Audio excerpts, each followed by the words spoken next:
Ya, yang jadi catatan dari Nabi adalah ketika Rajabnya banyak kita fokus kepadanya, lupa terbawa suasana itu ke Sya'ban, lupa dengan keistimewaan Sya'bannya. Ketika kita beramal soleh di bulan Sya'ban itu bukan sekedar dicatat, langsung diangkat catatannya, langsung ditampilkan saut-sautan di hadapan Allah. Nah, rahasia yang ketiga, ini saya buka Sya'bannya dulu. Rahasia yang ketiga adalah ternyata pembiasaan di bulan Sya'ban ini,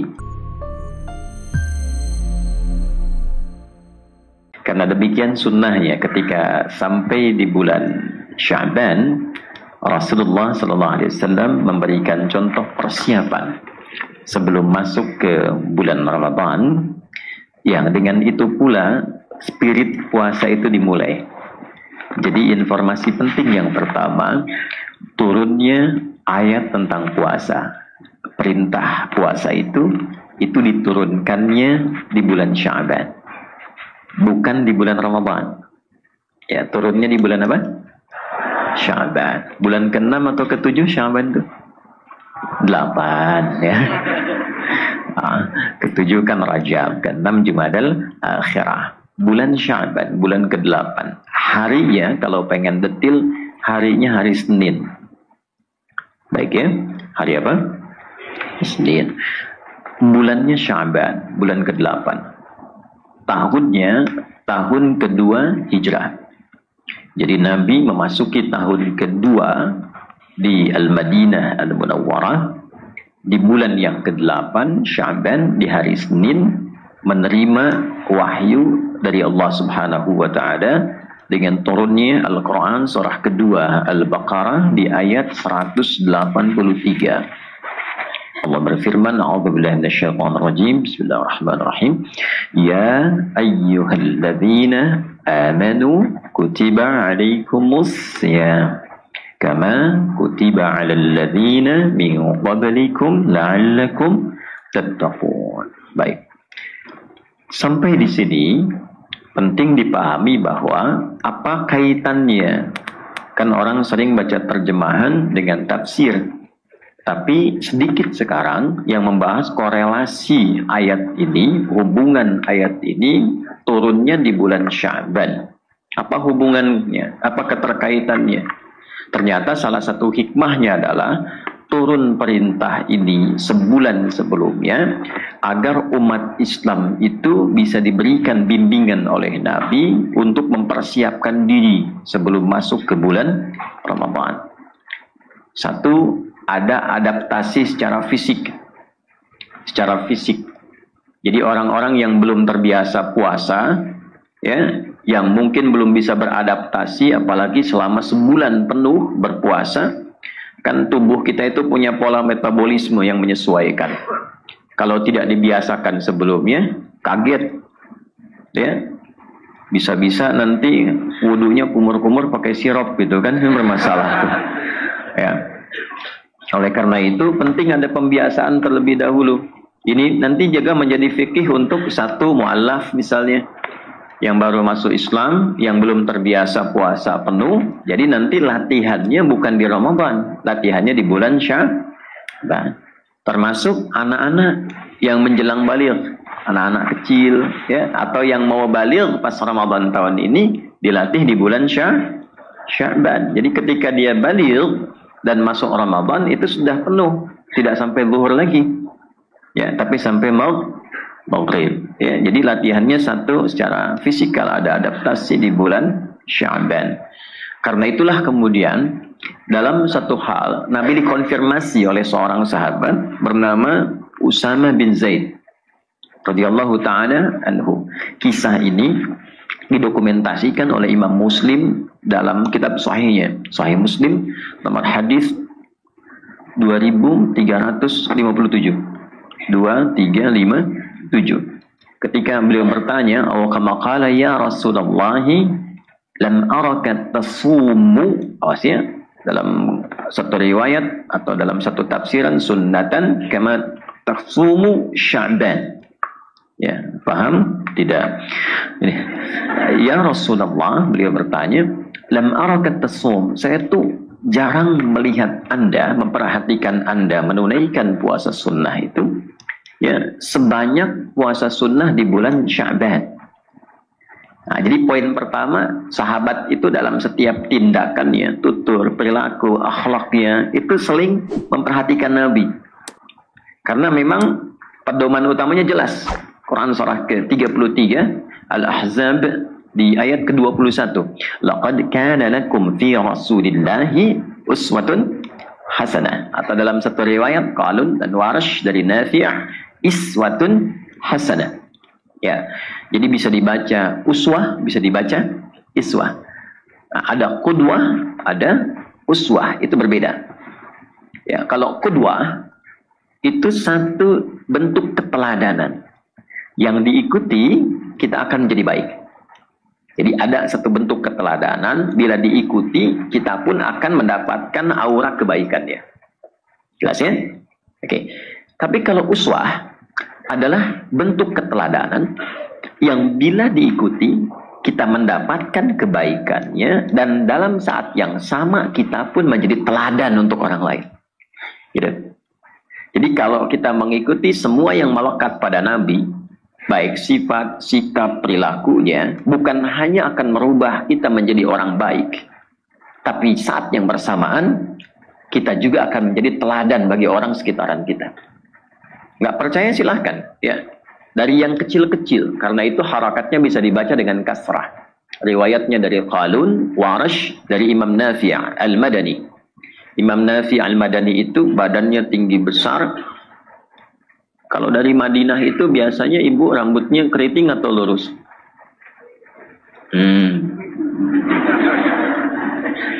Kulitnya putih atau hitam?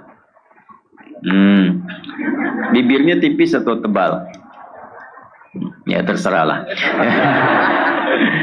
Imam Nafi' Al-Madani itu secara fisik, secara ideal, mungkin orang melihatnya tidak biasa. Tapi inilah kuasa Allah untuk menunjukkan mukjizat Al-Quran, keutamaan Al-Quran. Secara fisik itu tinggi, kulitnya hitam, bibirnya tebal, pendengarannya bermasalah, tidak terlampau jelas kalau mendengar. Tapi perhatikan bagaimana Al-Quran memberikan sebuah aura yang mengangkat seorang hamba menjadi begitu istimewa. Imam Nafi' Al-Madani ini bisa melihat kesalahan orang dalam membaca Al-Quran dan mengetahuinya hanya sekedar melihat gerakan bibirnya saja. Imam Nafi'. Dan yang kedua, setiap beliau berbicara dan mengeluarkan kata, itu keluar bau harum di lisannya. Itu Imam Nafi' Al-Madani. Itu bagaimana Allah memuliakan dengan kemuliaan Al-Quran. Karena Al-Quran itu punya sifat begitu. Makanya mohon maaf kalau saya selalu cerewet kalau terkait dengan Al-Quran. Bukan apa-apa. Karena ingin sekali kita semua mendapatkan keberkahan dan kemuliaan dari Al-Quran itu. Tidak ada tempat, waktu, mau pakai intro atau tidak ya, gitu. Nah, tidak ada tempat, waktu, bahkan figur yang melekat dengan Al-Quran kecuali merubah semuanya jadi yang terbaik. Sambil contoh begini, Quran itu turunnya malam atau siang. Malam itu langsung berubah suasananya, penuh dengan berkah dan keutamaannya lebih dari 1000 bulan. Bahkan diabadikan di Al-Quran surah ke-97. Inna anzalnahu fi wa ma adraka ma. Nah, ini poinnya. Lailatul Qadri khairum min. Karena itu malamnya pakai ta. Jadi lail itu malam, ketika ditambah ta, lailah artinya ada yang istimewa di malam itu. Kalau hanya lail itu malam standar, waktu standar. Ya, lail, al-lail, ya surah al-lail. Jamaknya layali, turunannya lili, lela, leli, itu lail, malam. Kan saya sering bilang ibu leli, ibu malam, gitu ya. Kemudian turun. Yang ditugaskan malaikatnya siapa? Jibril. Saat Jibril menerima mandat untuk menurunkan Al-Quran kepada Nabi Muhammad SAW, itu naik status langsung jadi Ruhul Amin, Sayyidul Malaikah, pemimpin para malaikat. Harinya hari apa? Jumat. Dan Jumat langsung berubah menjadi Sayyidul Ayyam. Bahkan nanti punya keutamaan di surah ke-62. Nabi yang menerima siapa? Muhammad SAW. Dan langsung mendapatkan keistimewaan Sayyidul Anbiya'i wal Mursalin. Pemimpin para nabi dan rasul. Turunnya di mana? Mekah. Langsung berkah tempatnya. Hijrahnya kemana? Ke Yathrib dulu. Kapan jadi Madinah? Ketika Quran turun di situ. Gitu. Tadinya Yathrib. Ya, suasananya tertinggal, kotor, monopolinya, pasarnya rusak. Ketika Al-Quran turun merubah. Artinya apa? Al-Quran itu turun dimanapun, dalam suasana apapun, itu pasti akan merubah pemiliknya menjadi lebih baik. Itu poinnya. Karena itu orang yang selalu dekat dengan Al-Quran, ulama menyimpulkan hal pertama yang lahir dari dalam dirinya adalah perubahan pada yang lebih baik. Jadi kalau menghafal Quran, membaca Al-Quran, mengkaji Al-Quran, ciri khas pertamanya bukan berapa banyak yang dihafalkan. Tapi ciri khasnya dari sekian banyak yang didapatkan itu, berapa yang mampu merubah kita menjadi lebih baik. Itu ditemukan di Quran surah 35, Fatir, di ayat ke-32. Paling kiri sebelah atas itu di mushaf. Tsumma awrafnal kitaba alladziina istafayna min ibadina faminhum zalimun li nafsi wa minhum muqtasid wa minhum sabiqun bil khairati biiznillah. Ayatnya. Dan itu keutamaan terbesar. Dzalika huwal fadlul kabir. Ya, ada penghafal Quran itu ada 3 golongan kata Allah. Golongan yang zalim, dia hafal tapi tidak merubah dirinya. Ya, dia hafal al-ikhlas, qul huwallahu, tapi lisannya bisa mengatakan semua agama sama, menuju pada Tuhan yang sama. Nah, itu disebut golongan zalim. Dia hafal la yashar qaumin qaum, jangan saling mencela, tapi dia mencela. Ya. Dia hafal la yaghtab ba'dukum ba'dha, jangan gibah, enggak boleh bikin hoax. Tapi dia gibah. Saya tidak, Ustaz, bagus. Enggak seperti ibu itu tuh, ibu itu mah kalau itu sama. Ya kan? Nah, itu sederhana tapi dalam sekali gitu ya. Tapi dalam. Nah, biasanya ciri khas pertama itu ahli Quran itu kesimpulan ulama ya. Itu hadir kelembutan. Satu. Kalau ahli hadis nanti hujjah. Kalau ahli fiqih meningkat intelektualnya. Jadi tidak ada materi dalam pelajaran ilmu-ilmu Islam kecuali membentuk kepribadian kita. Itu dahsyatnya. Ya, orang belajar matematika cuma jadi pintar menghitung.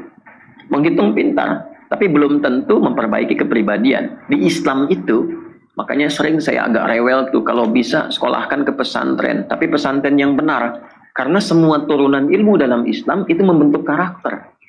Gitu. Dan semua judul bukunya itu ada maknanya. Nah, supaya tidak terlampau kita jauh dalam muqaddimah, karena ini kita belum mulai, ini masih pembukaan. Ini masih pembukaan. Ya, karena itu sahabat tahu semua yang melekat pada Nabi itu karena sifatnya ada iswah yang kecil ataupun yang besar, uswah itu pasti menjadi teladan. Ya, kalau Anda tidak percaya, ambil yang kecilnya, yang sederhananya, yang simpelnya, yang berharokat kasrah. Kasrah itu kan dari kata kasrah zujaz.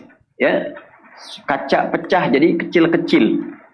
Karena itu sifatnya khafad, di bawah rendah. Yang rendah itu kan kecil, sederhana. Ya, nah kecil itu menunjukkan kelembutan, ya, sedikit gitu. Makanya perempuan itu kan punya sifat lembut, karena itu harokatnya kasrah. Laki-laki anta, perempuan anti. Laki-laki jazakallah khair, perempuan jazakillah. Jadi harokat kasrah itu identik dengan lembut, tipis. Tipis, lembut, ya.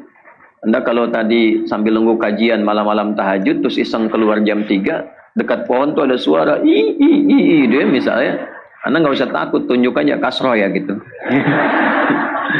Habis itu lari. Jadi, nah, praktekkan keluar dari sini cara senyumnya Nabi misalnya. Cara senyumnya aja, itu sudah membuat aura yang berbeda. Para sahabat, kembali ke hadis tadi, para sahabat itu nyaris semua aktivitasnya dilakukan dengan standar mengamati perilaku Nabi. Sampai kebiasaan Nabi tahu. Dan itu viral. Yang paling menarik, Bapak Ibu, bukan hanya orang dewasa, sampai anak kecil pun pengen tahu kebiasaan tidur Nabi. Nanti kita akan bahas rinci ketika masuk pembahasan tarawih. Ya, nanti 2 jam lagi. Ya. Nah, jadi Usama bin Zaid radhiyallahu taala anhu mengamati kenapa setiap Sya'ban itu Nabi puasa. Ya kan? Maka apa jawab Nabi? Perhatikan kalimatnya. Kama qala Rasulullah sallallahu alaihi wasallam, "Dzalika syahrun yaghfulu anhu an-nas." Perhatikan, inilah bulan, kalau mau ditambah kita gunakan isim mausul misalnya, kama qala dzalika syahrul ladzi yaghfulu anhu an-nas. Itulah bulan yang istimewa yang kebanyakan orang mulai lupa dengan keistimewaannya. Oke? Baik, sampai satu titik ini. Jadi ada yang istimewa di bulan Sya'ban. Lalu dijelaskan oleh Nabi, baina Rajab, ya, baina Rajab wa Ramadan. Bulan ini terletak di antara Rajab dan Ramadan. Kenapa harus didetilkan lagi? Padahal kan sudah tahu, Usama bin Zaid mengatakan, saya tidak melihat Anda banyak menunaikan puasa sunnah sebanyak yang Anda tunaikan di bulan Sya'ban. Kenapa Nabi detilkan lagi? Kan sudah tahu letaknya setelah Rajab. Ini ingin memberikan kesan, kata sebagian ulama, bahwa umumnya nanti ada orang-orang yang fokusnya ke Rajab. Isra Mi'raj misalnya kan, ya, diperingati, diikuti, dipahami tentang sholatnya, diamalkan, dikaji. Banyak peringatan Isra Mi'raj. Sampai masuk Sya'ban pun masih peringatan Isra Mi'raj. Gitu ya. Apakah salah? Tidak. Tidak ada masalah untuk mengkaji itu. Ya, yang jadi catatan dari Nabi adalah ketika Rajabnya banyak kita fokus kepadanya, lupa terbawa suasana itu ke Sya'ban, lupa dengan keistimewaan Sya'bannya. Sehingga ketika masuk Sya'ban hanya menunggu Ramadan, persiapan ke Ramadannya tidak dikaji dan disiapkan. Itu yang dimaksudkan Nabi. Nabi langsung kasih contoh, salah satunya adalah Sya'ban itu adalah momentum terbaik yang disiapkan untuk memberikan kebiasaan yang baik bagi diri kita guna menyiapkan diri memasuki bulan Ramadan. Salah satunya apa? Memperbanyak amal soleh supaya amal itu bisa dibiasakan di Ramadan. Itulah keutamaan Sya'ban yang pertama. Yang kedua, pembiasaan amal soleh itu, kata Nabi, itu langsung ditampilkan oleh para malaikat di hadapan Allah Subhanahu wa Ta'ala. Tampilkan. Biasanya kan cuma dicatat ya. Ya, kalau Sya'ban langsung disampaikan. Jadi setiap hamba ya disampaikan oleh para malaikat, diangkat, turfa'u fihi al-a'malu shalihah ila rabbil alamin. Demikian hadisnya. Au kama qala Rasulullah sallallahu alaihi wasallam.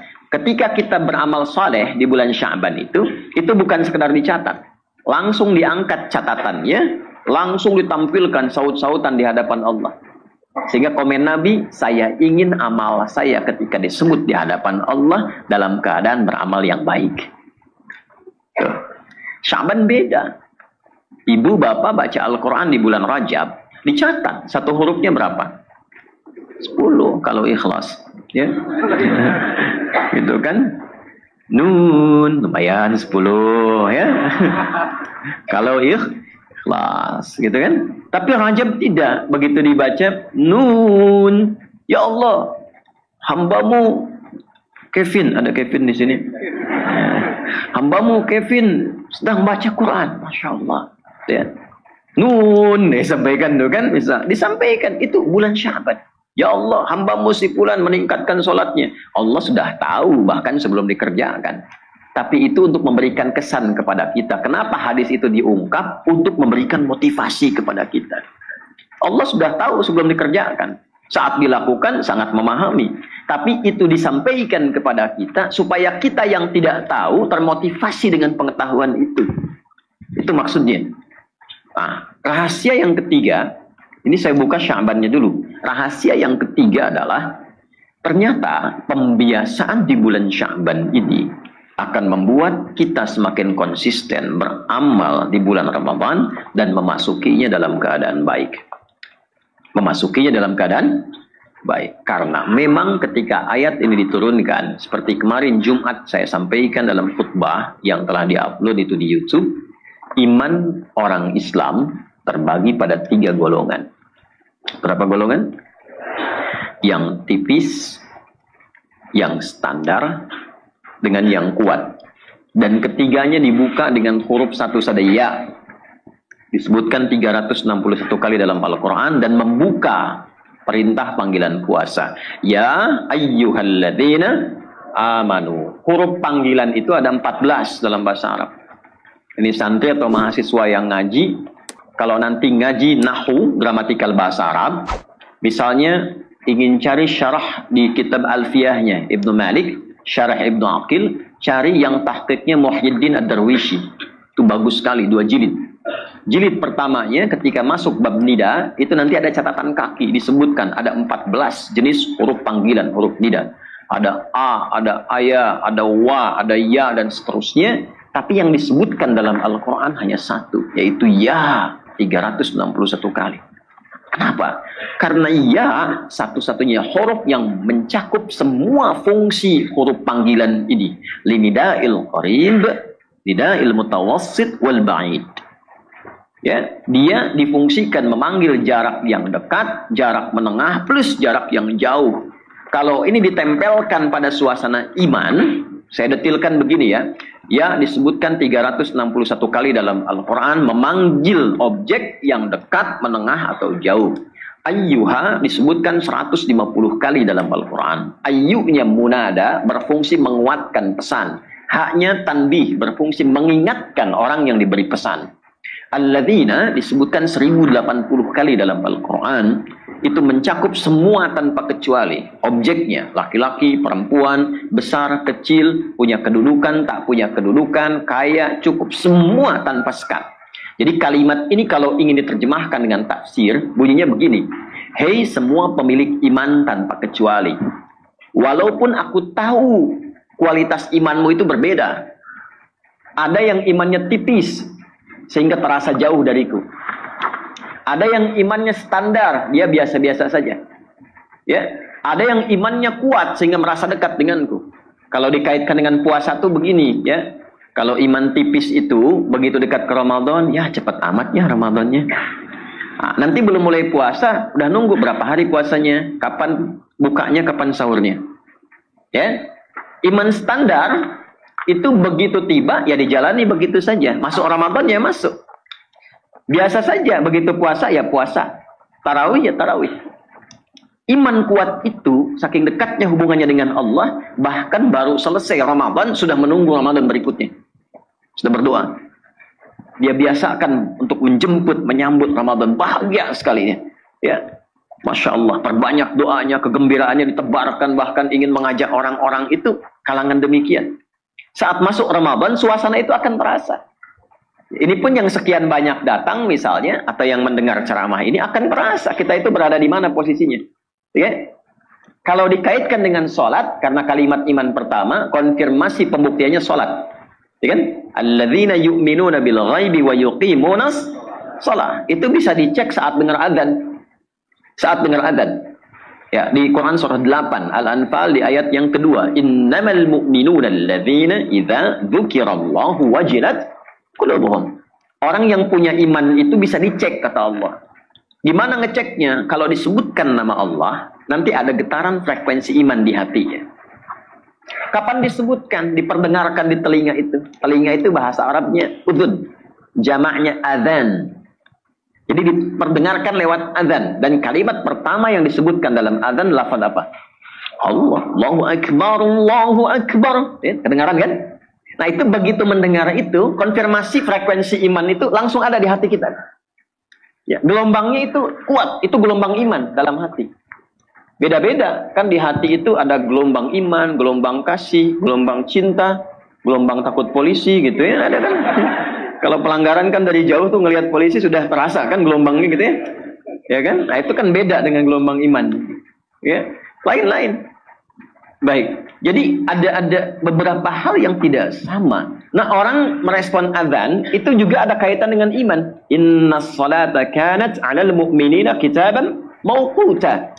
Ya, An-Nisa ayat 103. Orang beriman itu kata Allah itu bisa dinilai dalam mengenal waktu sholat. Ya, subuh tadi jam berapa?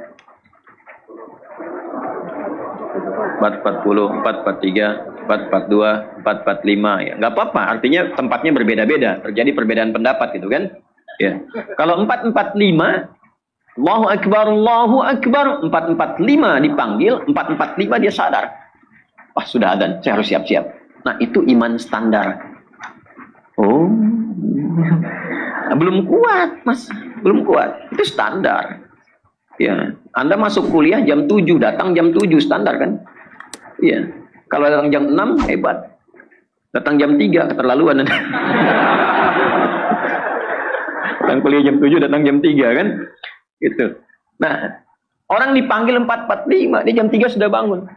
Dia siap-siap. Warming up dulu supaya subuhnya sempurna. Tahajud dulu, istighfar dulu, subuh, mantap. Iman kuat. 4.45 dipanggil, 5.44 baru sadar. Dan gak ingat sholat tuh. Kalau nggak diingatkan tipis. Nah, yang mau saya katakan adalah kalimat ya di situ memberikan sebuah statement yang tegas. Bahasa tafsirnya gini. Aku tahu iman kalian itu kualitasnya beda-beda. Tapi dengan rahmatku, ya, dengan rahmatku, inilah yang sering menginspirasi beberapa ulama memberikan komentar. Rahmat Allah itu dianugerahkan melimpah di pembuka Ramadan. Dengan rahmatku, aku menginginkan semua hambaku meningkat imannya dan semakin dekat kepadaku. Maka diturunkanlah perintah kutiba alaikumus, diwajibkan engkau menunaikan puasa, yang dengan puasa ini spesial. Imanmu aku akan naikkan levelnya ke tingkat yang lebih tinggi. Yang tipis jadi tebal, yang menengah jadi semakin dekat, yang dekat semakin lekat dengan Allah Subhanahu wa taala. Itulah rahasianya pembuka ayat Ramadan dengan ya, dan mukjizatnya adalah saat membuka Ramadan, amal Ramadan dibuka dengan rahmat Allah, semua orang Islam itu semangat menunaikan ibadah di awal pertama Ramadan. Catat. Kalau nggak percaya silakan. Ini malam pertama tarawih akan penuh Masjid An-Nur ini. Silahkan kalau nggak percaya. Ya. Itu yang banyak membantu rahmat Allah. Cuman huruf ya aja tuh. Ya datang semua. Tapi awal Ramadan. Yang nggak biasa ke masjid bisa sab pertama itu. Tapi jangan selalu disimpulkan begitu ya. Ada sab pertama kata Ustadz nih kan. Yang nggak biasa pegang mushaf itu bisa khataman. Ya, itulah dahsyatnya. Tapi awal Ramadan, kan semakin tengah pertengahan Ramadan terjadi kemajuan kan, mushafnya maju, gitu, ya kan? Semakin akhir semakin maju kan. Nah, itu bagaimana mempertahankan suasana awal Ramadan sehingga sama dengan pertengahan, sama dengan akhir, bahkan semakin meningkat. Karena rahmat itu terus di awal, terus di pertengahan sampai akhir, bahkan semakin meningkat.